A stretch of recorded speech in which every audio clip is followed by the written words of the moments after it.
Halo.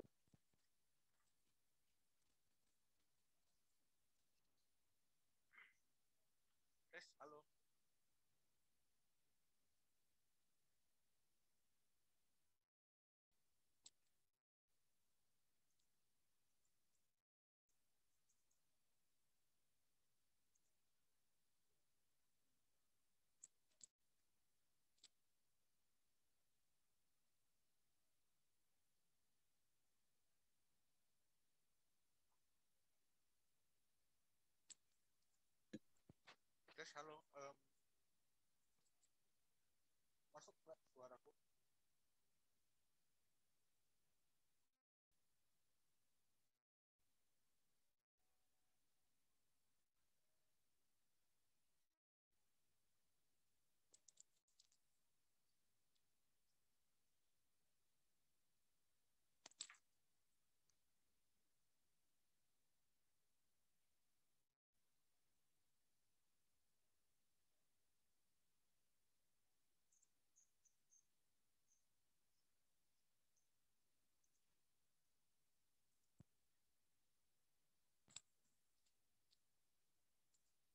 Tes, tes. Halo. Halo, tes. Iya, Mas Riki terdengar. Silakan bisa dilanjutkan.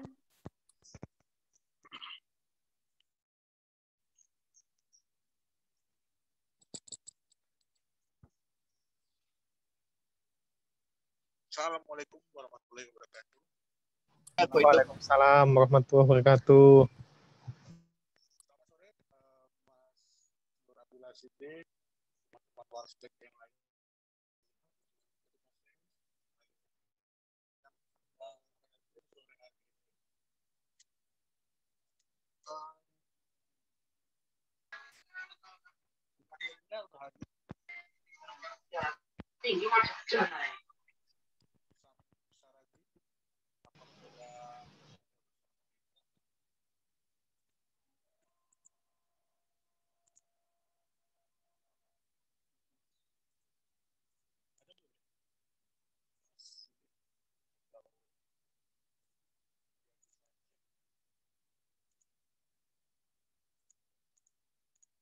Halo, Mas. Kamu Saragi atau panggil apa ya? Mas Dean apa? Sudah hadir? Sudah hadir Mas. Suaranya kecil sekali Mas. Bisa mungkin mic-nya agak didekatkan. Cek. Kedengaran, Mas? Iya, masih kecil ya suaranya ya. Masih kecil ya? Oke, sudah lumayan ya. Masih kecil, Mas? Oh, nah ini cukup. Harus dekat. Ya.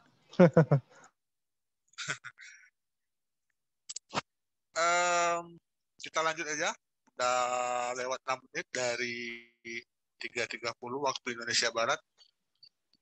Sore ini Siring Mangkar ke-38. Kita akan membahas topik mengenai 279 juta data BPJS bocor. Ketahui potensi bahaya dan pencegahannya. Di webinar kita kali ini akan menghadirkan pemateri Mas Samsaraji Dayan Bunaya. Beliau adalah founder Osin ID dan co-founder Orang Siber Indonesia. Maaf agak terganggu ada azan. Kemudian Security Operation Center Analyst di IBM Indonesia. Actively educate cyber security awareness on social media. Dayan Bunaya. Itu profil singkat mengenai Mas Samsaraji. Nah, sore hari ini kita akan bersama membahas topik ini hingga pukul 5 sore. Nanti pemateri akan kita beri waktu sekitar 30 menit untuk menyampaikan materi mengenai cyber security atau keamanan digital. Kemudian dilanjutkan sesi tanya jawab sekitar 15 menit. Kita buka 2 sesi untuk teman-teman kalau ingin bertanya. Nanti yang bertanya silakan bisa chat di kolom komentar, di chat, atau bisa raise hand. Nanti kalau ada yang raise hand bisa moderator yang mengaktifkan mikrofonnya. Nah, selama materi berlangsung, penyampaian materi dari Mas Samsara Haji nanti, kita harapkan teman-teman di sini tidak menyela penyampaian materi, jadi kita mute semuanya. Jadi jangan sampai ada terganggu. Nanti setelah itu kalau misalnya ada yang mau bertanya bisa raise hand, kita unmute lagi, silakan bertanya. Atau kalau mau bisa chat di kolom chat, nanti akan kita bacakan.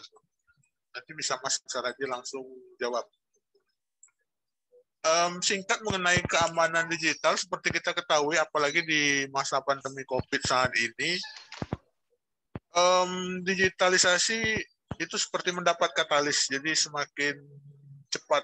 Dulu diperkirakan mungkin di 2025 atau 2030 mungkin kita akan makin terkoneksi. Tapi sekarang semenjak COVID, justru ini makin dipercepat dan kebutuhan kita mengenai dunia digital ternyata sudah menjadi bagian kehidupan kita sehari-hari. Apalagi yang banyak pekerja dari rumah, terus terkoneksi dengan banking, terkoneksi dengan akun-akun digital lainnya, dan yang paling dekat relate dengan kita saat ini mungkin seringkali kejadian penipuan di dunia digital yang paling banyak itu seperti kode OTP yang diserahkan ke orang lain yang kemudian menjadi akun-akun kita dibobol orang lain. Nah, mungkin ini nanti materi bisa menyampaikan bagaimana kita untuk mengamankan aset digital kita, aset-aset digital kita, apalagi yang terkait dengan uang, seperti banking dan akun-akun lainnya yang saya rasa mungkin kita sepakat bahwa sudah saatnya kita peduli dengan keamanan digital. Mungkin 1 dekade yang lalu ini bukan hal yang penting. Kita lanjutkan, Mas Samsaraji sudah hadir bersama kita. Halo Mas Samsaraji. Ya, halo. Halo Mas Riki. Kami beri waktu Mas sekitar 30 menit menyampaikan. Singkat banget ya? Oh ya, ini profil singkat Mas Samsaraji. Sudah aku sampaikan sedikit tadi. Latar belakang beliau pendidikan D3 Informatika Universitas Amikum Jogja. Silakan Mas, kita beri waktu sekitar 30 menit untuk bisa brainstorming juga teman-teman yang mungkin kebanyakan orang masih tidak peduli dengan aset digitalnya Mas. Nah, silakan waktu dan tempatnya Mas. Oke, terima kasih. Suara saya terdengar ya?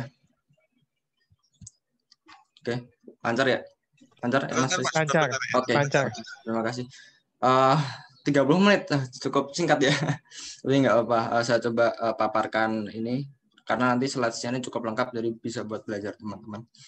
Jadi terima kasih yang pertama buat Warstek karena udah mengundang saya di Siring Makar. Nggak pernah expect ya untuk diundang di Siring Makar karena biasanya pematerinya tuh keren-keren dokter atau master gitu ya. Saya kan cuma di 3. Terus Warstek sendiri itu yang pertama kali nge-share postingan saya waktu masih 1 postingan saya. Jadi saya berterima kasih banget sejak di repost sama Warstek itu followerku agak naik, terus banyak yang senang juga. Akhirnya dari situ aku makin meningkatkan lagi untuk kualitas posting dan makin bersemangat lah. Makanya di slides ini salah satu yang menurutku termasuk spesial karena aku bahas cukup lengkap di sini walaupun waktunya cuma 30 menit tapi saya coba ya. Jadi data bocor tuh bahayanya apa sih? Ya bahaya karena udah cukup singkat ya. Terima kasih. Tapi enggak, sebenarnya ini adalah salah satu hal yang serius untuk kebocoran data ini. Ini profil singkatku ya udah dijelasin tadi. Aku sekarang kerjanya di IBM Indonesia as associate analyst. Aku juga ethical hacker, instruktur di sekolah hacker. Terus untuk urusan akademik ya karena Warstek ini kan dia lebih ke akademik ya mungkin aku pernah juara 3 fotografi di Pimnas 31 yang non PKM, terus PKM GFK waktu Pimnas 32 di Bali dapat pendanaan, lalu juga finalis fotografi juga di Pimnas 32 di Bali.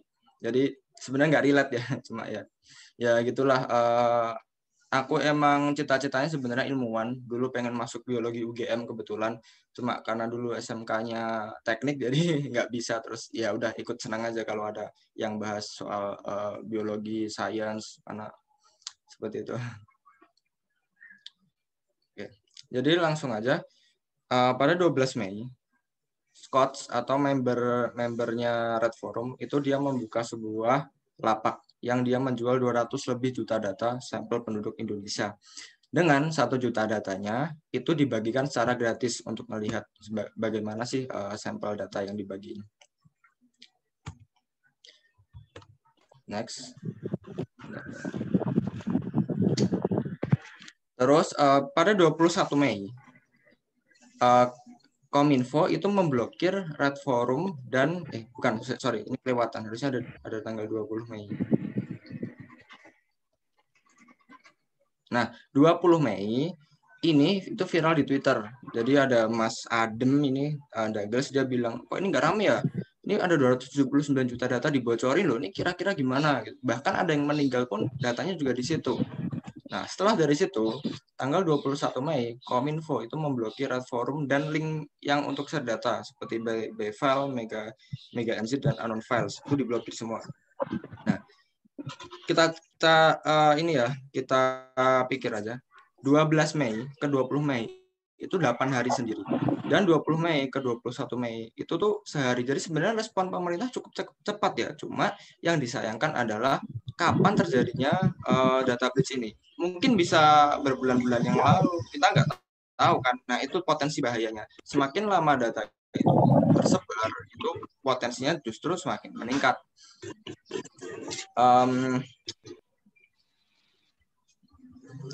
Nah, data itu dijual hanya seharga 0,15 Bitcoin, atau yang kemarin tak cek ya, waktu Bitcoin sempat turun itu cuma 78 juta rupiah.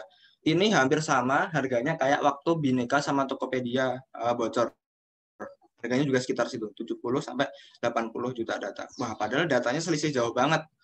Tokopedia kan cuma berapa itu ya, aku lupa. Tapi di data BPJS itu 279 juta. Itu hampir seluruh warga Indonesia kan. Terus yang ada di data tersebut itu ada nick, nama, email, alamat, agama, NOKA, sama nomor telepon. Itu BTW nggak cukup, jadi sebenarnya lebih banyak lagi field datanya. Cuma yang kita highlight di sini adalah data itu sangat lengkap. Nah, cuma kita nggak boleh berpersepsi nih bahwa itu BPJS ya langsung mencecar, oh BPJS gimana, kita harus buktiin dulu. Nah, salah satu pembuktian yang dilakukan oleh berbagai pihak adalah karena mengandung NOKA di dalamnya. Jadi NOKA itu adalah identifikasi kartu yang unik yang hanya dimiliki oleh BPJS Kesehatan. Bisa di-search di BPJS Kesehatan atau di aplikasi. Kalau mau ngecek itu harus masukin nomor NOKA alias nomor kartu BPJS. Bisa dicek di kartunya masing-masing. Nah, 1 juta datanya itu diambil atau dianalisis oleh Mas Brian Mitchell, dia intern di Etisek Asia. Itu bagus banget, aku rekomen banget. Jadi hasil data dari Red Forum dan data yang dari BPJS yang bukan jadi ada satu governance site yang dia ada folder yang itu tuh data-data BPJS yang dia kelola gitulah. Nggak tahu daerah mana, aku lupa. Nah, di situ beberapa data itu cocok field datanya, ada NOKA, ada PS NOKA, ada nama, ada tanggal lahir, ada NIK. Jadi ini semakin menguatkan dugaan bahwa ini memang kebocoran yang dilakukan, yang terjadi oleh datanya BPJS.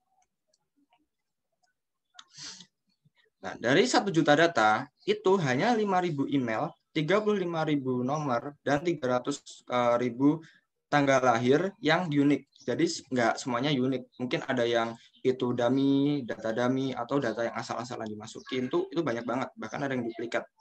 Cuma poinnya adalah data yang sedikit itu tadi, itu adalah real. Jadi di Medium ini dia udah ngelakuin script untuk menganalisis apakah emailnya valid, ternyata banyak sekali yang valid, dan bahkan salah satu nomornya pun valid, dicari di Get Kontak ada. Aku juga cari-cari di internet bahwa memang itu ada data-data dari TNI atau Polri yang memang itu tuh jadi kebocoran. ASN juga, bahkan ada gajinya juga. Itu kan bahaya ya, ada gaji bocor. Nah, respon BPJS gimana sih? Responnya adalah mereka mengatakan sistem manajemen keamanan informasi kami sudah mengacu pada regulasi pemerintah dan menerapkan standar internasional terkait sistem keamanan. Mereka juga sudah sertifikasi ISO 27001 yang itu membahas terkait keamanan data. Saat terjadi data breach, mereka juga mengamankan titik akses, melakukan penutupan, dan melakukan investigasi. Mereka juga menunda semua kerjasama yang terkait dengan pertukaran data. Jadi responnya cukup cepat. Nah, jadi dari tim mereka pun sendiri sebenarnya udah pers bahwa sampai hari ini timnya nggak menemukan indikasi kebocoran data. Wah, itu jadi pertanyaan. Terus datanya dari mana? Apakah ada pengelola lain yang mensinkronisasikan datanya dengan BPJS? Nah, itu masih jadi pertanyaan dan masih diinvestigasi oleh polisi. Jadi sampai kemarin tanggal 8, petugas itu masih memeriksa pejabat dan vendor terkait adanya kasus kebocoran data ini. Jadi sebenarnya pemerintah udah berusaha ya untuk menangani kasus ini, dan sekarang adalah tugas kita untuk memastikan apakah data kita bocor. Nah, salah satunya kalian bisa ke periksadata.com/BPJS. Di situ menerangkan bahwa kalian bisa ngecek nih pakai Noka kalian. Kalau kalian masuk ke sampelnya nanti keluar hasilnya. Tapi kalau enggak, ya kemungkinan masuk ke dalam 279 juta data itu. Jadi ya kemungkinan data kalian Anda ya hampir 90% mungkin ya kalau ke BPJS. Nah, tadi ada kabar baik bahwa pemerintah sudah melakukan investigasi dan segala macam usahanya, namun juga ada kabar buruk. Kalau kita bicara bahwa data is the new oil, maka data leak atau data breach itu seperti ini. Itu seperti lumpur lapindo ya, yang sangat luas, apalagi dengan 279 juta data, harusnya ini masuknya skalanya kecil. Cuma poinnya adalah data leak itu adalah permanen damage. Dia nggak bisa dibalikin, nggak bisa disembuhin. Itu sudah kayak apa ya, Kak? Aib. Kalau dosa aja bisa disembuhin, data breach itu nggak bisa disembuhin. Ya seperti lumpur lapindo itu kan juga nggak bisa sembuh kan sampai sekarang, udah berapa tahun, yang ada malah makin melebar. Ya sama. Karena apa? Karena data kita yang udah tersebar itu dengan mudah dipindah tangankan. Itu kan bentuknya cuma CSV ya, cuma Excel, tinggal dikopiin aja kemana, masukin ke drive. Ya gimana nggak makin nyebar kan? Jadi untuk kembali ke masa lalu dan menarik datamu, keduanya tuh mustahil. Lalu kita bahas untuk masalah data pribadi ya. Jadi di RUU Perlindungan Data Pribadi sendiri, data pribadi itu adalah setiap data tentang seseorang yang teridentifikasi secara tersendiri ataupun dikombinasi secara langsung melalui sistem elektronik. Itu bab 1 pasal 1 ayat 1 RUU Perlindungan Data Pribadi. Nah, terus ini tak ambil dari presentasinya temanku Gilang Mentari Hamidi. Terima kasih untuk beliau. Beliau sekarang sedang S3 di Belgia. Soal ini dia S3-nya juga keamanan cyber juga. Nah, untuk data ini bisa dibagi dua. Jadi ada data langsung sama data tidak langsung. Data langsung itu yang merujuk ke sendirinya atau unik. Sedangkan data tidak langsung itu yang harus dikombinasikan dengan suatu individu yang lain. Misalnya data langsung nama itu kan unik, ya kan? Ya walaupun ada yang sama, cuma itu termasuk unik kan. Terus alamat itu kan unik, nomor telepon, foto wajah apalagi itu unik. Tapi kalau data langsung seperti ciri fisik, tingginya berapa, terus dia lahir di mana, pendidikannya apa, domisili, zodiaknya apa, golongan darahnya apa, preferensi pasangannya seperti apa, itu tidak langsung. Itu harus dikombinasikan dengan data yang lain agar merujuk ke suatu individu. Masalahnya kayak gitu, masalahnya karena datanya terlalu banyak, itu bisa dikorelasiin satu sama lain agar merujuk ke data langsung itu. Bahayanya itu. Nah, pengelolaan data sendiri menurut RUU Perlindungan Data Pribadi itu punya 3 aspek: pemilik, pengendali data, sama prosesor data. Nah, pengendali data sama prosesor data ini yang aspek keamanan bocor itu dari sini. Sedangkan kita sebagai pemilik ini mau ngapain? Ya kita cuma bisa nurut aja. Kita cuma bisa gimana istilahnya? Cuma bisa bertahanlah, jaga-jaga kalau data kita kenapa-napa. Nah, poinnya adalah gini, banyak yang tak temuin bahwa aku kan nggak kaya, aku kan nggak kenapa-napa. Kenapa harus seriusin? Masalahnya adalah cyberkriminal itu tuh take it seriously. Kalian juga harus. Singkat aja. Nah ini penulisan Coach ya. Coach udah ditelusuri oleh Barreskrim yang berkoordinasi dengan Rusia dan Singapura. Dia adalah remaja 19 tahun yang tinggal di luar Pulau Jawa. Dan investigator sudah mengklaim sudah mengetahui wajah Coach. Nah, tapi Coach itu sebenarnya siapa sih? Nah, kalau dari analisisku sendiri ya sebenarnya, karena Coach itu masih threat-nya masih dua, masih Indonesian Full Citizen sama hacker Selling Mall ini. Berarti dia termasuk baru nih di sini. Kemungkinan dia sebelumnya mungkin menjualnya di dark web, terus dia nge-up di forum, red forum yang dia itu termasuk service web kan. Bisnis model cybercrime itu tuh seperti ini. Jadi banyak banget aspek-aspeknya, dan ini tim intinya biasanya. Lalu uangnya tuh di laundry lewat money mules namanya. Money mules, terus ya seginilah segininya. Nah, Coach itu kemungkinan di sini. Lihat nih, ada cybercrime forums. Nah, Coach kemungkinan di sini. Dia beli dari orang, kemungkinan dijual lagi. Karena menurutku terlalu beresiko untuk membocorkan rahasia negara dengan harga semurah itu. Terus next. Nah, jadi dalam organisasi kriminal itu mereka sangat expert dan punya ini ya, istilahnya apa ya? Nah, punya beberapa spesifikasi sendiri seperti team leader, coder, network administrator, intrusion spesialis, data miner, sama data spesialis. Mereka bekerja sendiri dan biasanya lebih pintar di atas orang rata-rata. Mereka juga punya service yang sangat banyak, yang itu tuh ya servis mereka lah, mereka juga saling bersinambungan satu sama lain. Jadi mereka tuh bekerja sama gitu.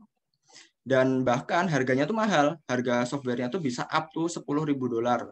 Kalau dikursin nggak tahu berapa. Jadi setelah kita mengetahui bahwa datanya itu berbahaya, maka expect-lah kalian akan menjadi korban. Nah, yang pertama, data kalian yang sebanyak itu biasanya akan dibagi jadi beberapa bagian. Ada PII, financial data, medical record, education data, card transmission, sama bawahnya apa? Kredensial. Jadi ini aku udah buat postnya juga di Instagramku kalau mau cek. Cuma data ini bisa diklarifikasi seperti ini. Next.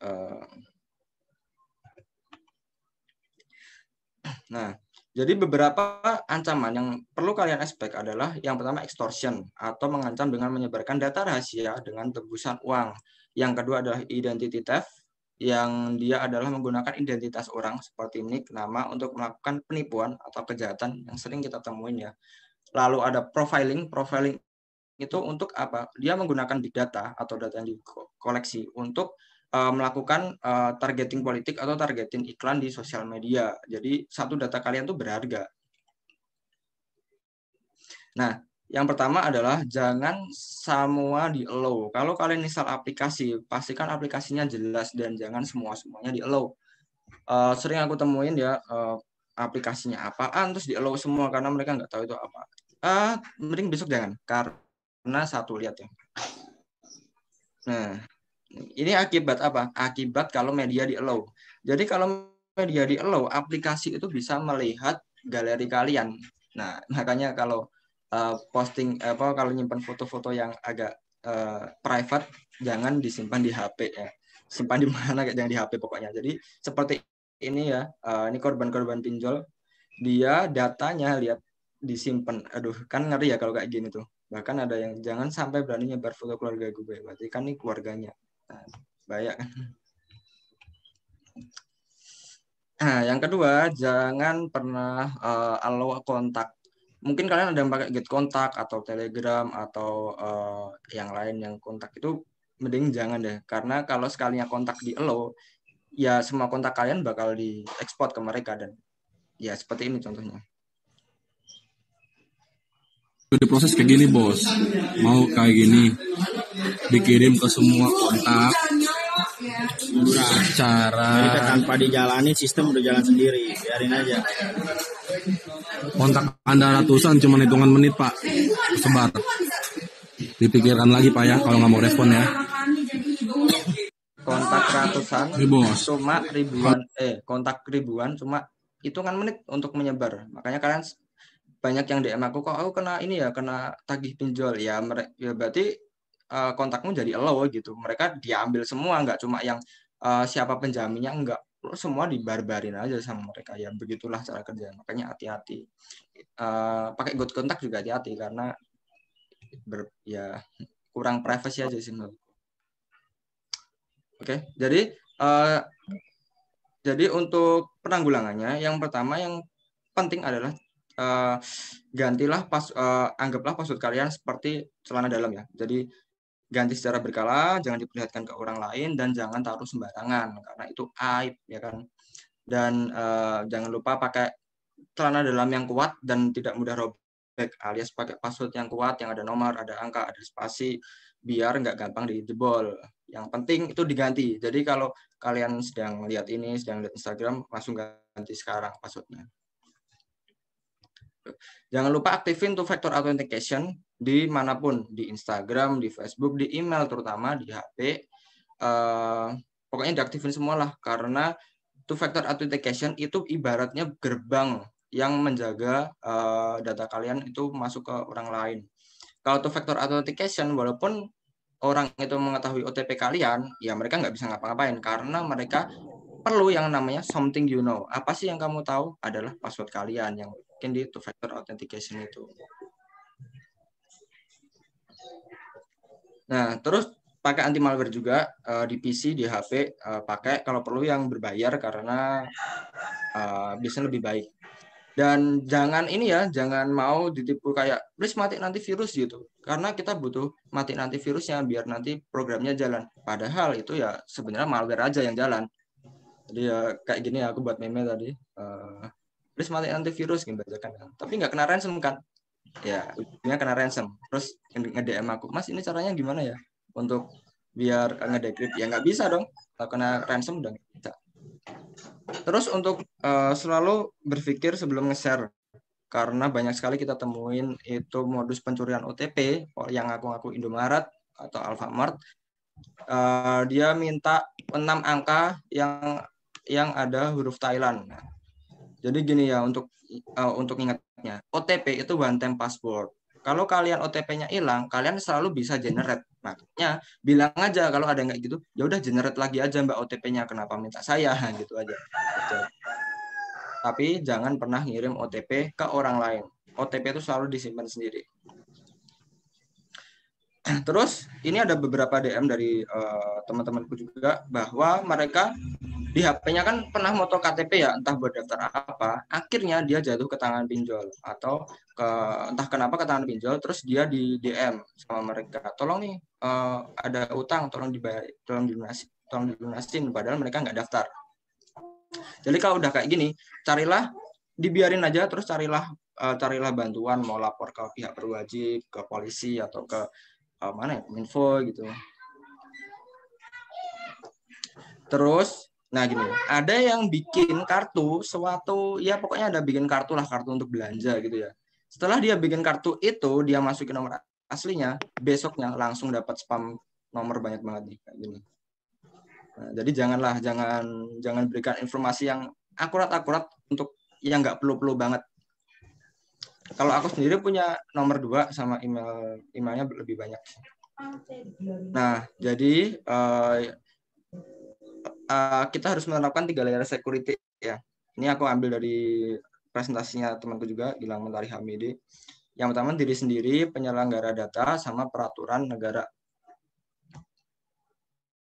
Nah, untuk yang diri sendiri, selalu gunakan tanggal lahir atau nama palsu. Kalau nggak penting-penting banget ya. Terus jangan publikasi nama keluarga, terutama ibu kandung. Karena ibu kandung itu di sini masih jadi alat autentikasi bahwa kalian pemilik rekening. Terus jangan pakai nomor utama untuk mendaftarkan aplikasi. Jadi pakailah namanya burner phone atau nomor cadangan. Pisahkan email untuk autentikasi dan publik. Jadi emailnya jangan pakai yang untuk autentikasi, misalnya buat Google, buat login Bareksa, buat login bibit apa iPod lah, yang investasi itu dibedain sama yang buat daftar-daftar nggak jelas. Terus jangan bagiin data sensitif seperti booking QR. Jadi misalnya habis mau booking hotel atau booking pesawat ya jangan difoto terus diposting gitu ya. Terus untuk penyelenggara data, mereka harus menerapkan SDLC sejak awal perancangan sistem, lalu meminimalisir transaksi data ke vendor-vendor lain, meminimalisir hak akses, terutama yang tadi itu loh soal permission. Terus gunakan teknik keamanan modern yang yang lebih kuat, karena masih banyak ditemuin mereka masih pakai enkripsi yang kurang kuat. Terus tingkatkan IT governance dengan baik. Lalu untuk pemeraturan pemerintah sendiri ya, yang pertama sahkan RUU PDP, tolong. Jadi RUU PDP itu penting banget agar jika besok ada kejadian data breach, kita bisa sedikit lega, karena mereka harus lebih bertanggung jawab gitu terhadap menjaga datanya. Dan terapkan juga standarisasi untuk rekomendasi di penyelenggara, terus melakukan penegakan hukum bagi pelanggar pengelola data, karena ya kayak Tokopedia terus itu harusnya ya kalau dia di GDPR itu udah kena denda hampir 4 kali pendapatan tahunan. Jadi harus ditegakkan lah hukumnya. Terus untuk rutin melakukan audit terkait pengelolaan data dan galangkan edukasi dan cyber security awareness. Makanya salah satu motivasiku untuk melakukan security awareness adalah biar masyarakat tuh paham gitu terkait kebocoran data kayak gini. Jadi mungkin itu aja sedikit yang tak sampaikan ya. Setengah jam ya, pas setengah jam. Jadi ya mungkin bisa dilanjut sesi tanya jawab, atau mungkin ada yang minta bertanya tentang materi yang belum terlalu jelas tadi, bisa tak jelasin balik. Terima kasih, saya kembalikan ke moderator. Terima kasih Mas Sam. Bisa close dulu PPT-nya mungkin. Nah, oke.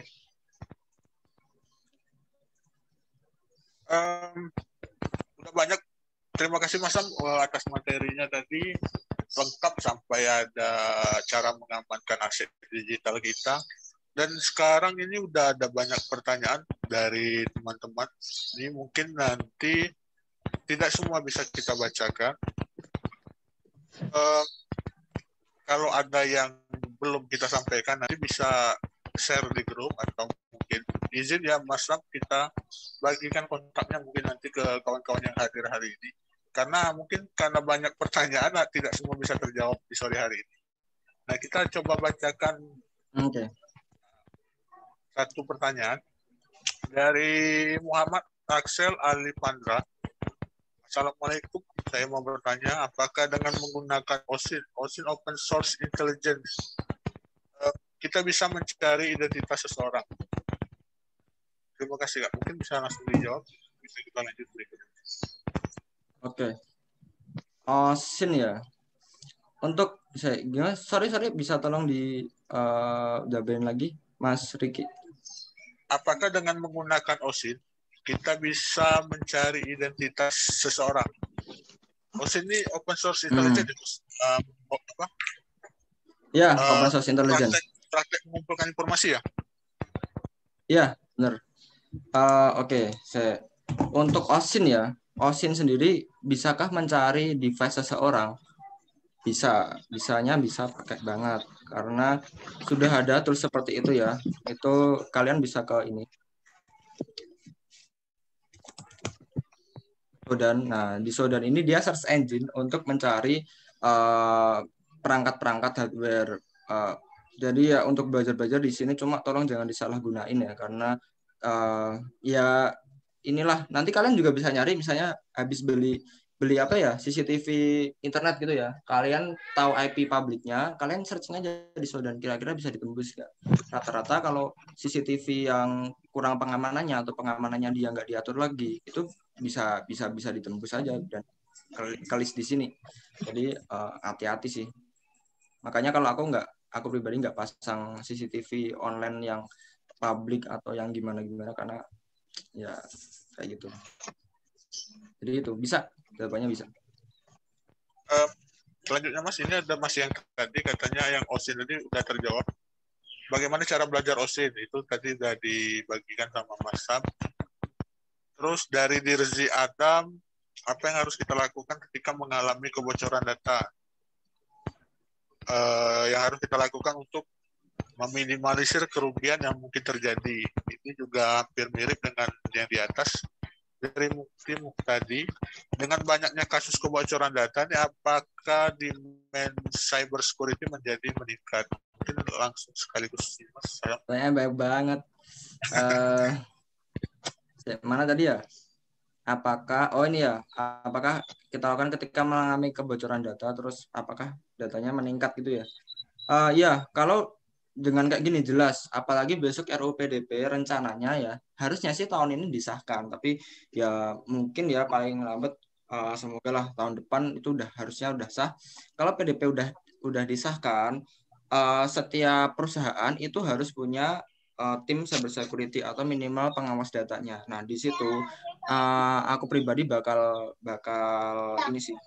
mengira bahwa lowongan pekerjaan cyber security itu bakal naik banget dari high demand. Bahkan perusahaan bakal nyari siapa sih yang bisa ngisi slotnya di situ. Jadi pasti bakal meningkat. Makanya aku juga kasih advice ke teman-teman mungkin yang ingin mencari skill atau mencari karir yang bagus. Ya aku bisa nyaranin untuk mulai belajar di cyber security. Karena aku sendiri semenjak di cyber security bukan gimana-gimana, tapi lebih mudah aja cari kerjanya. Selama ini aku selalu di reach, dicari bisa nggak gitu. Malah bahkan ya sorry bukan sombong atau gimana, tapi lebih banyak nolaknya daripada nyarinya gitu. Ditolak juga pernah, cuma lebih enak lah ibaratnya untuk nyari kerjanya di cyber security. Terus yang harus kita minimalisir untuk kerugiannya ya kita ini aja sih, kita ganti aja misalnya nomor kita udah ke breach itu ganti aja, mending diganti atau emailnya diganti. Pokoknya mulai diatur aja lah, misalnya biasanya pakai satu email satu nomor, beli nomor baru yang 2 itu dipakai untuk komunikasi dengan orang lain, terutama orang luar gitu ya, bukan orang yang dikenal, agar nanti kalau suatu saat nomor yang ini kena breach atau kesebar datanya, kalian bisa ganti ini dengan tanpa mempertimbangkan ribet harus gini, ribet harus gitu. Itu sih mungkin. Jadi mulai disiplin aja dengan menjaga diri sendiri. Ini Mas, ada dari Ahmad Lutfi. Apakah ambisi pemerintah menjadikan semua database terintegrasi satu sama lain? Ini minta pendapat nih sepertinya. Bagus atau naif itu Mas? Terus ada ini tertarik juga melihat pertanyaan dari Mas Maruli Regan. Apakah VPN pribadi, Tor browser ini banyak dipakai orang yang untuk nonton Netflix gitu ya Mas. Sudah aman ketika kita menjelajahi di web. Nah ini aku mau nambahin dikit Mas, apakah kalau kita pakai VPN atau VPN yang katanya sekelas keamanan digitalnya militer seperti Zenman misalnya seperti itu Mas, itu apakah ketika kita tuju ke website yang kita tuju itu bisa dideteksi menggunakan VPN? Ini tambahan sekaligus pertanyaan dari Mas Maruli tadi. Ya. Oke, terima kasih. Untuk database ya, ini sebenarnya aku bukan di luar kompetensiku ya, karena pasti ada orang yang paham tentang database ya lebih lanjut. Cuma untuk database sebenarnya ya gimana? Emang untuk database atau server kita minimal punya cadangan gitu. Cuma yang poinnya adalah bukan jadiin integrasi atau bagaimana. Integrasi bisa pakai API, nanti satu server terus API-nya di mana-mana, API-nya dibagi-bagiin seperti kayak kalian ke Traveloka, kalian ke tiket, itu kan sebenarnya database-nya satu, atau bukan yang database-nya tuh di tiap maskapai, cuma mereka punya API sendiri yang itu menarik datanya. Jadi kayak flag radar itu mereka juga pakai API gitu. Jadi poinnya adalah gimana untuk database-nya itu diamanin. Salah satunya pakai data loss prevention, dan mungkin database management namanya. Itu mahal banget sih, mahal banget. Cuma itu untuk sekelas pemerintah atau big company harusnya sih nggak worth it gitu. Terus untuk bagus atau naif, ya bagus selagi itu proper. Jadi kalau misalnya mau dijadiin integrasinya satu, ya pastikan API security-nya bagus.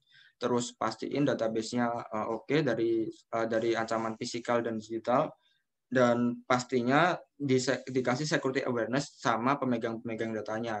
Dan juga misalnya mereka yang pegang datanya dari kecil-kecilannya gitu ya, dari pusat ke apa sih yang kecil ya, apa cabang ya, ke cabang-cabang gitu, mereka harus dikasih security awareness yang sama. Karena takutnya nanti misalnya udah dikasih API, tiba-tiba mereka ngopi datanya ke file Excel sendiri ya, itu kan udah kemana-mana nanti datanya kan. Jadi ya harus keamanannya yang penting harus rata, harus kuat. Terus, apakah VPN pribadi dan Tor browser sudah aman untuk menjelajahi deep web? Untuk Tor browser sendiri sebenarnya aku udah bilang nggak begitu aman, karena kemarin udah ada penelitian bahwa kalau kita pakai Tor itu sebenarnya kita melalui 3 relay ya. Jadi ada lewat 3 relay internet gitu, yang harusnya itu membuat kita susah dilacak. Cuma ternyata setiap relaynya itu dia punya lognya sendiri, dan kita sebenarnya bisa aja dilacak kalau pakai Tor browser. Makanya ya, jadi kalau pakai Tor nggak apa-apa, cuma jangan pakai kejahatan gitu. Banyak kok Tor browser tuh nggak cuma dipakai buat kejahatan, bisnis ataupun orang casual, blogger itu juga pada pakai di web, jadi ya nggak masalah. Terus untuk VPN pribadi ya, VPN itu kan ibaratnya kita pakai paket ya. Aku itu sebagai pengirim paket, terus situs yang mau tak tuju itu sebagai penerima paket, misalnya Mas Riki gitu ya. Kalau aku nggak pakai VPN, ya kan aku lewat ISP langsung, aku ngirimkan paket ke Mas Riki, ISP tahu, oh ini mau ke Mas Riki rumahnya di mana, kira-kira bermasalah nggak? Oh nggak bermasalah, oke nggak apa-apa. Tapi kalau VPN, aku mengirim paketnya ke tetangganya Mas Rizky yang di dekat situ. Jadi ISP atau kurirnya dia bakal taunya, oh ini ke tetangganya, nggak masalah gitu. Dan nanti baru tetanggaku itu nyalurin ke Mas Rizky gitu. Itu soal VPN. Jadi VPN itu lebih ke apa ya? Membuat kita ini aja sih, membuat kita tidak mudah terlacak aja gitu. Jadi biar IP-nya beda aja. Itu untuk VPN. Jadi kalau untuk aman ya boleh pakai VPN, tapi VPN itu sering bocor juga datanya BTW, jadi ya pilih-pilih yang bagus lah VPN-nya. Nambahin dikit soal VPN tadi agak menarik. Itu kan VPN itu ada protokol tuh Mas. Ini dari aku pribadi ada protokol tuh. Nah, itu ada kemungkinan bocor seperti kata Mas tadi kan. Artinya ketika ke tempatnya kita tuju, mereka tahu pengirim aslinya dari mana, ya. Pengirim aslinya dari mana. Itu artinya protokol ini kewenangannya itu sebatas apa? Karena dia itu kan menyamarkan IP dan DNS ya kan Mas. IP dan DNS ini apa bedanya Mas? Orang umum banyak nggak ngerti nih. Pakai aja VPN. Kebanyakan nonton drakor, nonton film-film Amerika, pakai Netflix ya kan. Mungkin bisa ditambahin Mas. Oke, untuk IP ya, IP dan VPN sendiri sebenarnya tak share aja ya.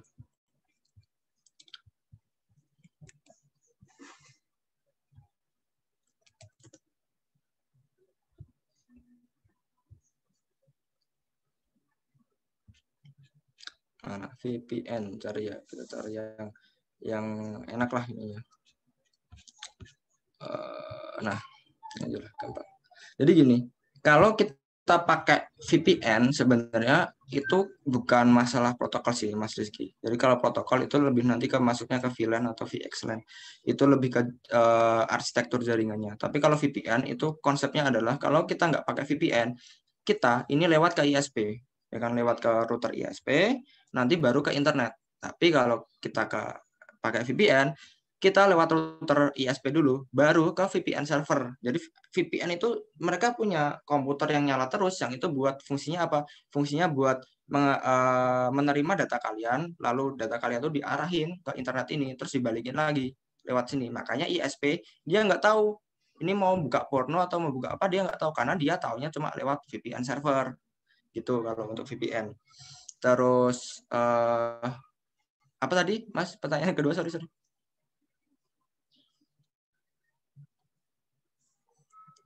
Sorry, masih mute. IP dan DNS-nya ada kan beberapa orang itu Oh, yang DNS ya. itu Ya. DNS-nya Ya. sama dengan IP-nya. Ini VPN-nya tidak aman katanya. Ini apa sebenarnya bedanya IP dan DNS? Ya, ini VPN ya, ini udah paham kan untuk VPN. Kalau nggak pakai VPN tuh lewat ISP langsung, jadi ISP tahu kita kemana. Tapi kalau pakai VPN, kita lewat VPN server, jadi ISP nggak tahu. Kita tahunya, mereka tahunya cuma kita ke DNS server, ke IP VPN, sorry. Nah ini, kalau ini.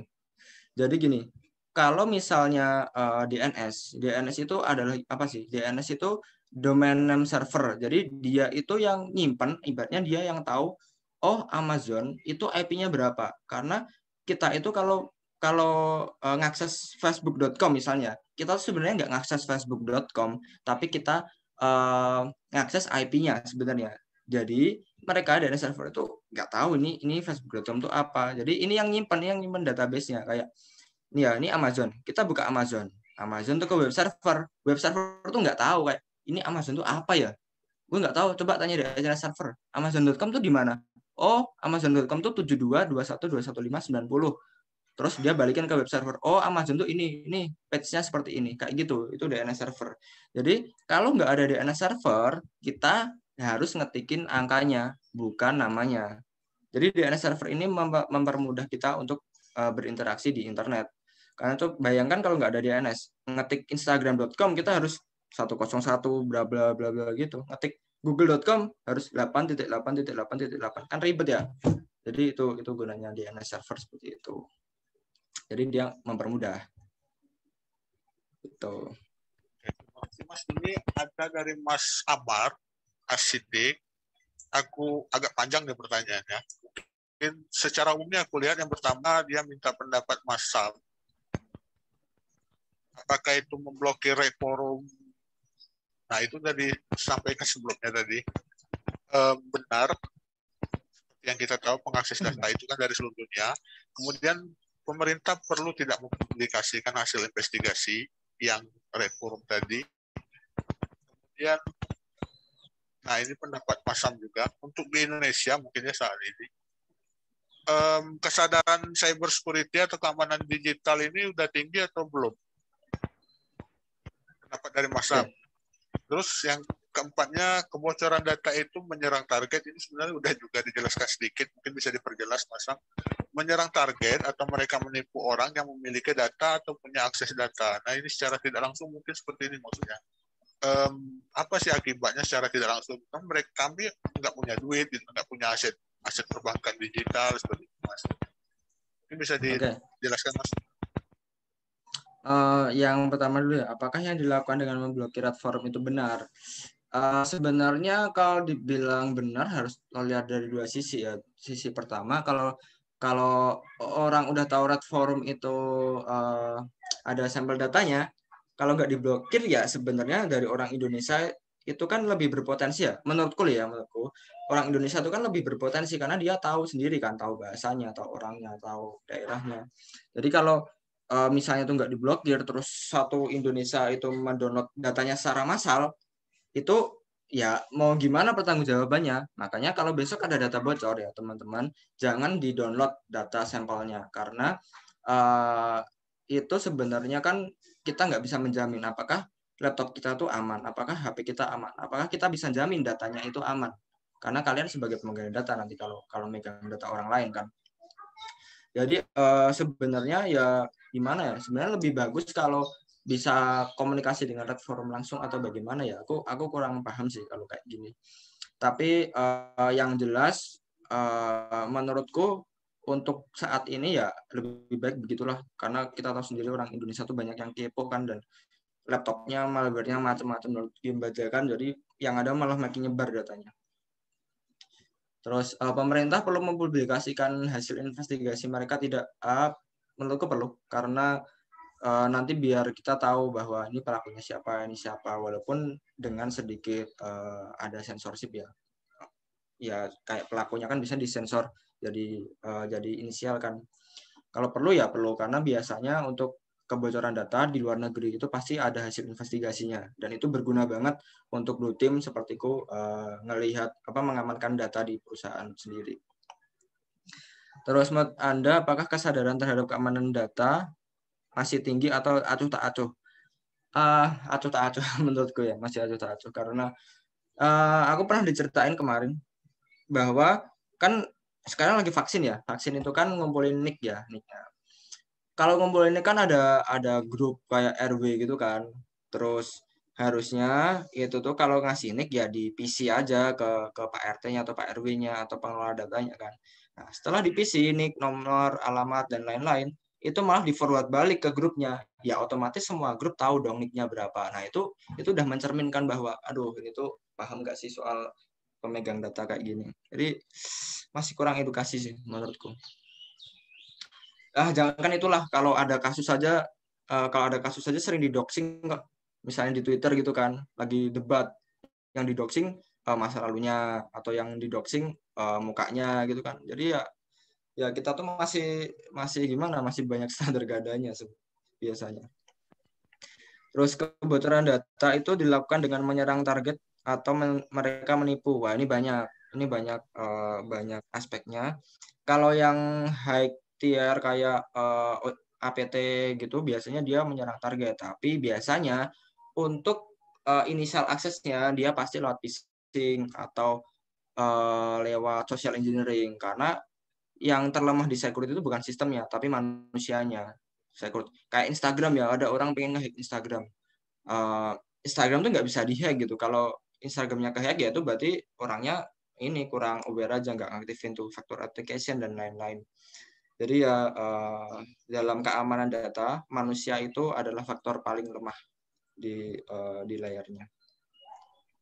Mungkin Mas Sam bisa dijelaskan itu beberapa istilah kan yang disampaikan tadi ini mungkin terdengar asing. Ada mungkin teman-teman kita yang hadir di sini di kehidupan sehari-harinya tidak begitu relate dengan dunia digital. Seperti phishing tadi itu apa Mas maksudnya gitu, atau cyber engineering ini seperti apa misalnya contohnya, biar karena seperti phishing warstake kan untuk memudahkan dipahami masyarakat awam gitu Mas. Phishing itu adalah kayak misalnya ini ya, teman-teman masukin data di ini kan forum prakerja yang palsu itu kan banyak disebar di WhatsApp keluarga terutama kan. Kalian buka terus kalian disuruh minta isi nick sama kakak gitu. Padahal itu bukan web aslinya pemerintah. Nah, itu termasuk phishing. Jadi itu adalah website atau usaha orang untuk mengelabui targetnya agar memasukkan kredensial. Jadi kayak yang sering kena tipu gitu ya, Instagramnya kehack atau akun Mobile Legends kehack. Karena apa? Karena dia teriming-iming diamond atau cash gratis gitu. Pas dia buka websitenya, suruh masukin email sama password. Ya udah, bukannya dapat diamond, malah dapat kehack. Jadi ya hati-hati, harus teliti ya, terutama melihat URL barnya itu. Apakah ini benar punya pemerintah? Apakah ini benar punya Facebook misalnya? Sih, Mas. Ini ada 2 pertanyaan yang mirip dari Mas Randy. Kemudian Ammar Asidik, ini kan ada beberapa masyarakat awam yang tidak aware dengan aset digitalnya. Bagaimana keamanan yang diedukasikan ini, bagaimana mengedukasi masyarakat, karena kenyataannya kalau kita ikut grup WhatsApp hampir 10 misalnya atau 20 itu hampir semuanya rata-rata sering menghasilkan phishing seperti yang disampaikan Mas Sam tadi. Nah, ini bagaimana mengedukasi, bagaimana supaya masyarakat ini paham bahwa ini bukan website prakerja.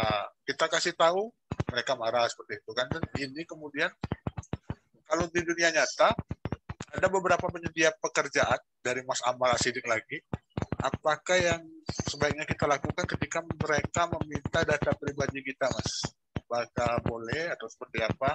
Misal contoh kalau aku pribadi belanja di Indomaret, kemudian pakai debit, itu kan biasanya dicatat nomor yang di depan kartu itu. Ini apakah berbahaya atau tidak? Nah, oke, yang pertama dulu ya, bagaimana mengedukasi masyarakat awam. Aduh, bateraiku habis. Bentar ya, tak ngecas bentar. Bateraiku habis.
Oke,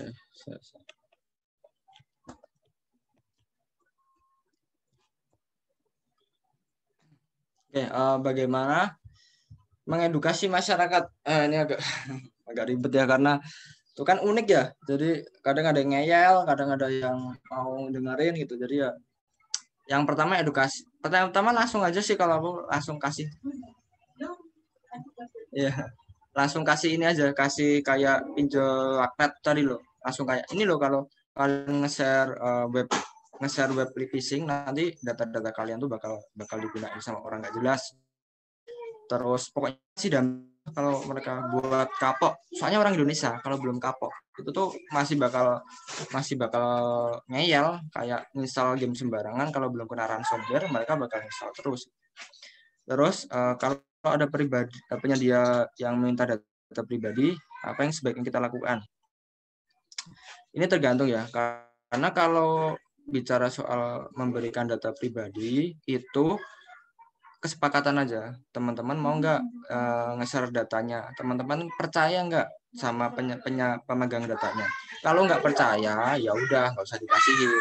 Pun misalnya kalian butuh sesuatu dan itu nggak penting-penting banget, kasih yang palsu. Jangan data pribadi yang benar-benar gitu. Kecuali ya kalian apply bank, apply KPR, yang itu memang perlu data asli kalian, ya kasihin. Kalau kalian kasihin data palsu, malah bermasalah nanti. Jadi ini sih, saling pengertian. Kalian butuh, kalau nggak ya take it or leave it aja gitu kalau soal memberikan data pribadi. Gitu aja sih. Apalagi di sini harus hati-hati kalau ngasih data. Lanjut kita, Mas, ada juga. Nah, ini dari Mbak Anita ya. Tadi ada juga yang pertanyaan hampir mirip dengan gini. Apakah ada konsekuensi jika kita login ke aplikasi dari ID Google langsung atau Facebook? Nah, bagaimana caranya untuk penggantian password secara berkala yang memudahkan, terutama bagi yang sering lupa? Ini sering, Mas. Banyak nih teman-temanku juga. Recommended, misalnya ada aplikasi mereka menyarankan password yang kuat, tapi itu passwordnya sulit. Kombinasi huruf besar, huruf kapital, key apa? Ada yang angka, hurufnya lagi gitu kan. Nah, yang jadi masalah justru passwordnya lupa. Setelah ini, Mas, passwordnya lupa justru lebih bermasalah dibanding kalau kemudian itu bocor, akunnya hilang. Ini bagaimana, Mas, kira-kira mengakalinya? Oke, kalau konsekuensi jika kita login aplikasi langsung dari Google atau Facebook itu malah lebih sih, karena nanti kalian bisa mutusin datanya cepat dari Google kalian. Kalau kalian buka akun sendiri, menurutku malah lebih lebih ini lagi, lebih riskan lagi karena kalian megang satu password lagi di akun lain. Jadi ya kalau aku pribadi sih aku pasti pakai autentikasi dari Gmail sama Facebook langsung sih. Ya.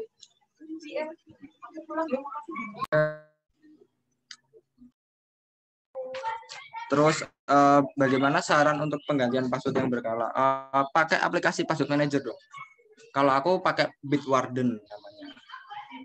Di PC ada, di HP ada, dan itu nyimpan password bisa generate password juga. Nanti kalau lupa tinggal lihat dari situ. Makanya untuk lupa password itu gimana ya? Itu bisa diusahain gitu loh, bisa diusahain dicatat kayak atau di mana. Ya salah satunya pakai password manager. Kalau aku pun sendiri nggak tahu passwordku apa, karena itu random. Yang nyimpen password manager itu. Jadi benar-benar random, acak berapa ratus kata gitu nggak tahu lah. Nah, enaknya gitu pakai password manager.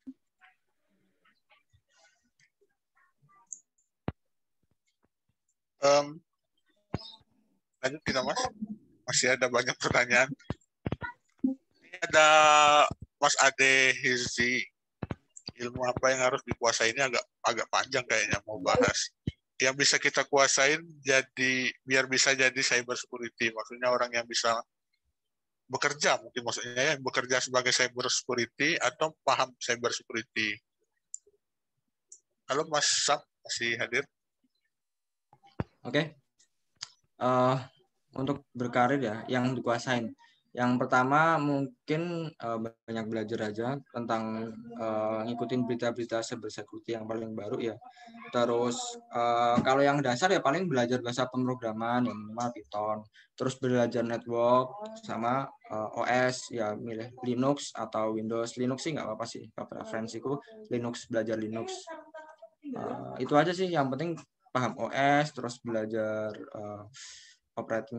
belajar apa tadi namanya pemrograman sama networking. Itu aja sih, itu pokoknya itu dulu aja yang di ini, jangan buru-buru ke cyber security ya, karena biasanya jarang gitu yang langsung ke cyber security, entah lewat IT support kayak aku tuh lewat IT support, entah lewat QA, entah lewat developer, itu banyak. Bahkan hukum pun dulu di tempatku ada namanya cyber law, jadi dia orang hukum yang mengerti tentang tentang hukum-hukum cyber.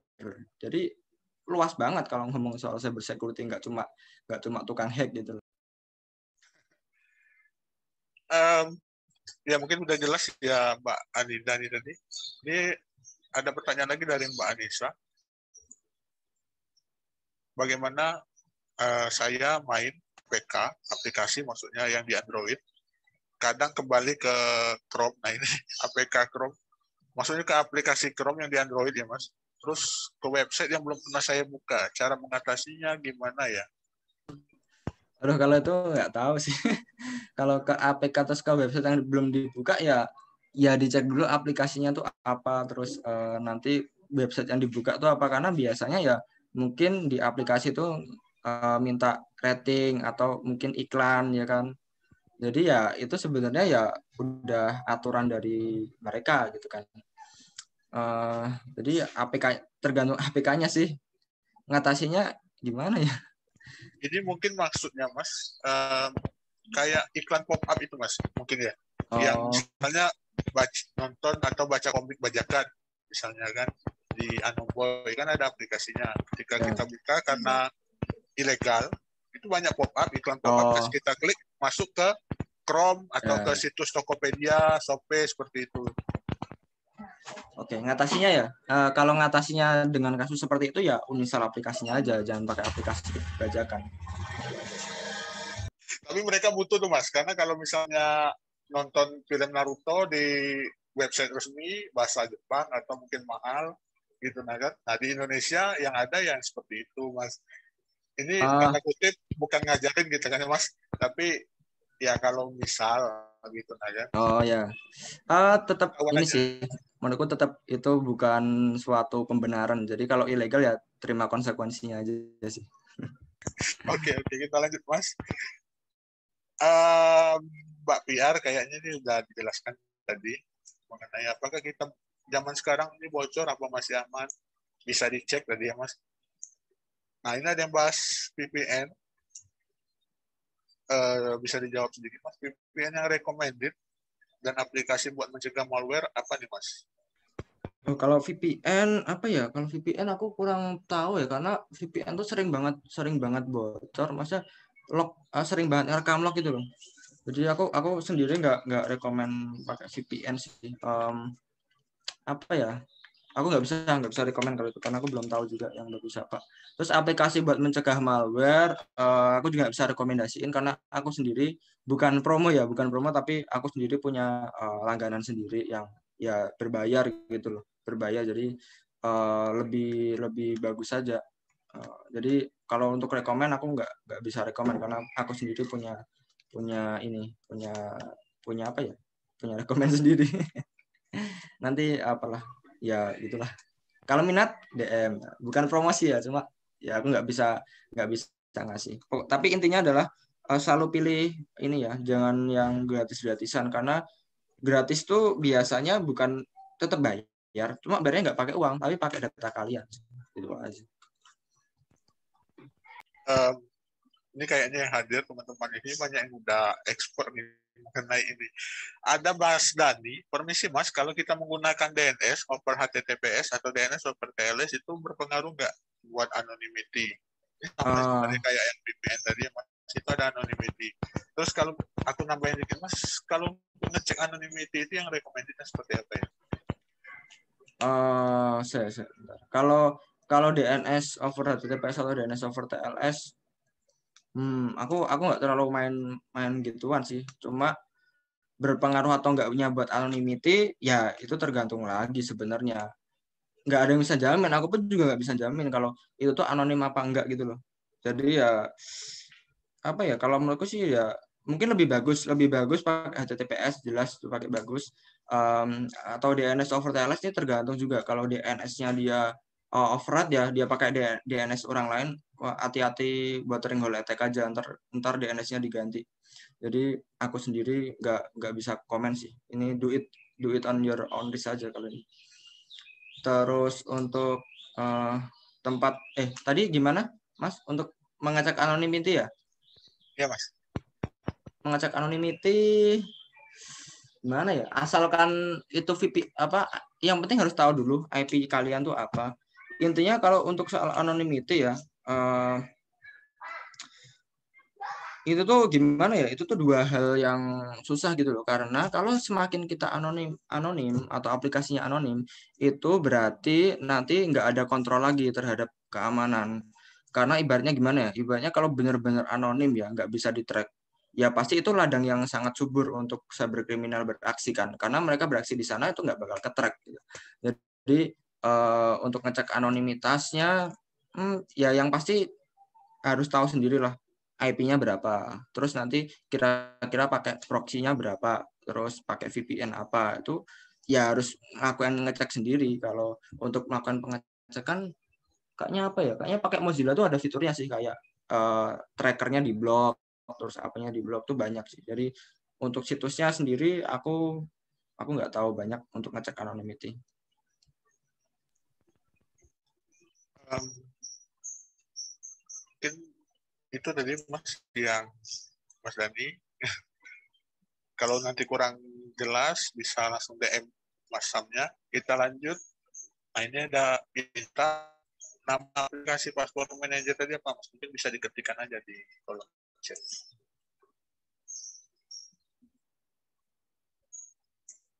Mas, cara supaya aman dari Naruto ilegal itu dengan menjadi kaya kah? Apa sih ini? Iya harus pakai kaya ya. Ini orang Indonesia tuh emang banyak maunya gitu loh. Udah pakai aplikasi ilegal, pengen aman ya. Nggak masuk akal maunya aman. Gimana sih? Kita nggak ngajarin ya Mas, tapi untuk pengetahuan aja ya. Pengetahuan aja teman-teman di sini yang juga pakai VPN.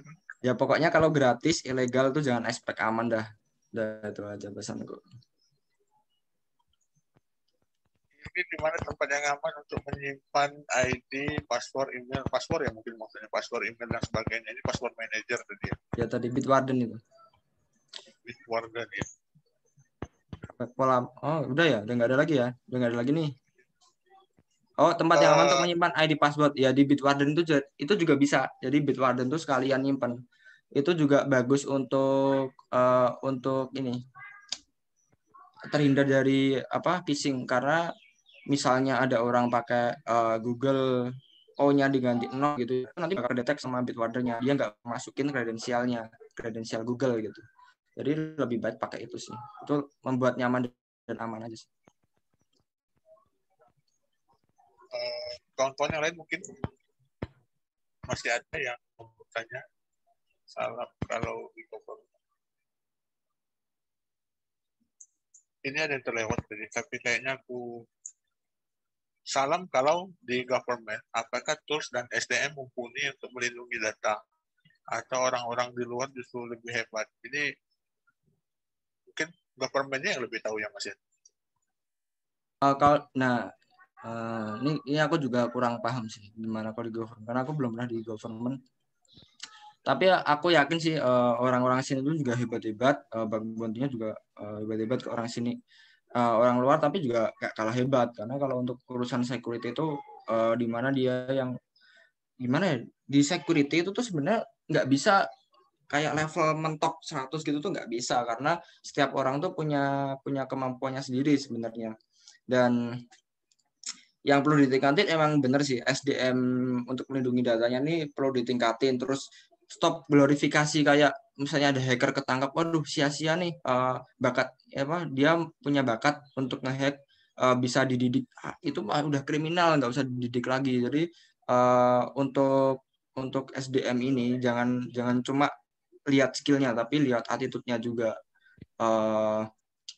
Pokoknya masih banyak lah tak temuin di sini untuk yang hacker-hacker terus didukung dengan dalih wah dia berbakat kriminal, itu bukan Kalau berbakat. ilmu bisa diajarin ya. Benar. Kalau ilmu bisa diajarin, tapi kalau udah attitude, adabnya ini yang susah ya Mas. Ya benar, makanya aku sendiri juga kalau di Instagram membatasi tentang ilmu apa sih yang tak share, karena itu bisa disalahgunain kalau di security. Jadi benar-benar tak batasin aja. Aku fokus ke defense-nya, gimana cara kita bertahan, gimana cara kita biar datanya nggak bocor, bukan cara menyerangnya.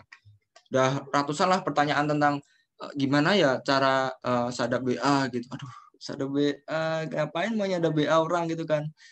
Iya nih, pacar saya selingkuh gitu kan. Ya kalau pacarnya selingkuh di ini dong, diselesaikan dengan baik-baik, apa disadap BA-nya kan nggak menyelesaikan masalah. Ini ada yang aku lewatin dulu tadi Mas, karena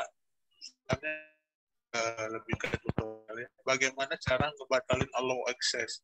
Nah, kalau aku sendiri sebelumnya sebenarnya Mas, setelah aku lihat, itu ada hampir 150 yang sudah allow access, aku delete sendiri. Nah, mungkin bisa Mas Sam menjelaskan ke kawan-kawan yang lain, bagaimana kalau yang udah terlanjur allow access dan banyak, kemudian ini supaya bisa dihapus bagaimana. Nah, kalau untuk allow access, ini tinggal ke ini ya, misalnya buka HP kalian masing-masing, ke aplikasi, ya kan, setting, aplikasi, terus permission. Setting, aplikasi, permission, terus kan itu ada banyak tuh, mana ya? Setting, setting, app, aplikasi, kalau enggak terus di search-nya permission gitu. Nah, permission manager gitu. Nah, itu kan ada banyak permission manager, ada phone, ada calogs, ada kontak, ada location. Itu misalnya kalian ini ya kayak ngerasa wah kok kayaknya disadap orang ya, kayak di kemana-mana tahu. Ya udah tinggal location itu dimatiin semua. Di misalnya ada nih ya, ada Bayu, ini kan ada Bayu, terus di unallow aja, di Denny aja, di deny. Oke, ini kan masih ada banyak nih, kan?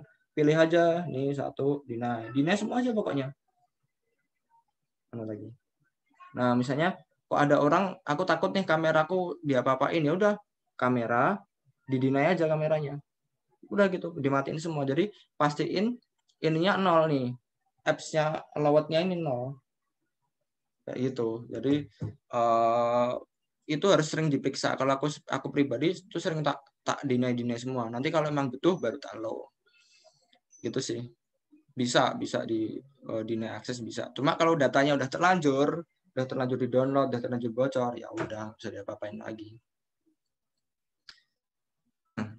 Itu sih. Oh, ini ada di bawah ada lagi yang tanya nih Mas Riki.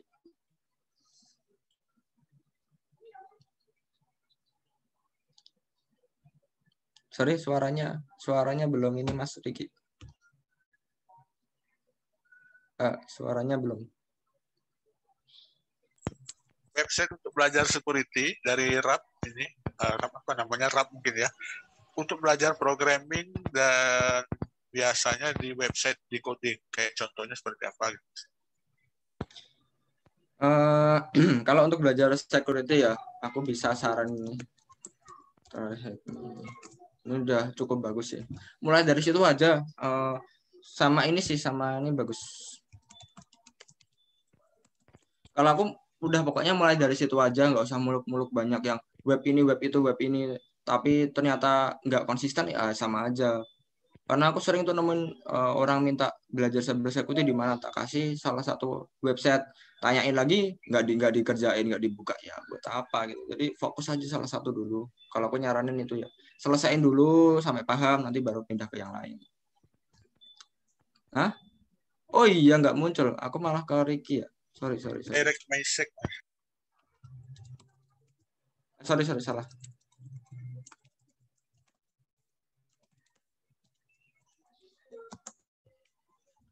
Itu aja sih kalau aku sendiri ya itu biasanya ya Trahack Me juga tuh, Trahack Me bisa. Kalau aku sendiri aku lebih sering Twitteran. Udah kerjanya kayak gini terus, suruh apa ya, nggak ada yang tanya anu nih film hacker. Terakhir Mas, ini udah 4:49 waktunya. Closing statement dari Mas Sam. Terus mungkin bisa dipertegas lagi, apa potensi high risk apa yang paling beresiko dari kebocoran data BPJS tadi. Ya kan orang mikir kan cuma nomor KTP, nomor ini, ya udahlah gak apa-apa gitu kan. Nah itu kira-kira apa yang paling beresiko dari kemungkinan data bocornya BPJS tadi? Closing statement ya. Waduh, belum nyiapin closing statement nih. Cuma apa ya, kalau aku ya pokoknya khusus di Indonesia ya, stop pakai barang-barang bajakan. Pokoknya sekarang pakai yang legal-legal aja, terus selalu ganti password, selalu jangan mudah terjebak diskon ya kan, karena itu biasanya ntar masuk ke phishing. Jangan mudah percaya juga sama orang, apalagi sama situs-situs berbahaya gitu lah. Terus untuk apa ya, potensi yang paling berbahaya ya. Untuk potensi yang paling berbahaya ya mungkin kalau aku ya itu data theft sih yang berbahaya, karena di dataset yang bocor itu banyak banget, ada NIM, mahasiswa, NIK, KK, alamat, terus foto juga ada beberapa foto, nomor telepon, itu nanti bisa di searching lagi di OSIN, terus dapat data yang lengkap. Wah itu baru udah ngeri kalau udah sampai lengkap kayak gitu. Nanti orang pun bisa percaya gitu loh, orang lain pun bisa percaya, bisa dibuat pinjaman, terus nanti ditagih pinjol kayak tadi. Itu serem sih. Jadi mulai disiplin aja terkait menjaga diri dan menjaga data pribadi.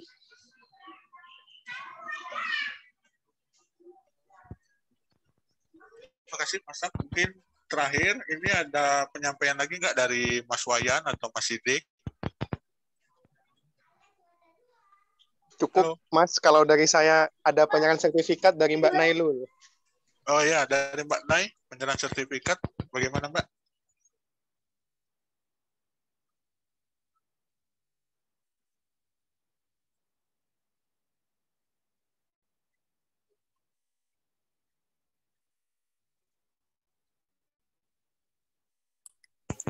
Ya, selamat sore semuanya. Terima kasih kepada Mas Samsaraji ya untuk waktu sharingnya pada sore hari ini. Banyak sekali ya hal-hal yang saya masukkan juga sih buat saya untuk tidak sembarangan memberikan data ya, apalagi itu kalau misalkan kita nilai ternyata memang tidak penting-penting amat, sebaiknya jangan ya gitu. Dan tetap menjaga privasi data pribadi dan keluarga kita tuh memang aset sebetulnya. Jangan sampai itu tersebar luas dan apalagi dipegang oleh orang-orang yang tidak bertanggung jawab. Mungkin lain kali bisa sharing kembali ya, Mas Sam, atau mungkin juga nanti Siap, akan siap. ada sesi-sesi selanjutnya yang bisa bekerja sama dengan Warstek Siap. ke depannya insya Allah ya. Dan ini ada sedikit makasih. kenang-kenangan e-certificate, nanti insya Allah kita akan emailkan juga ya ke emailnya Mas Sam.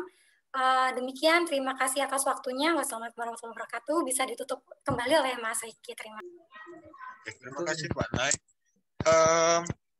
Untuk semua teman-teman yang hadir di sini, mungkin masih ada pertanyaan. Nah, ini masih ada sebenarnya pertanyaan yang masuk juga.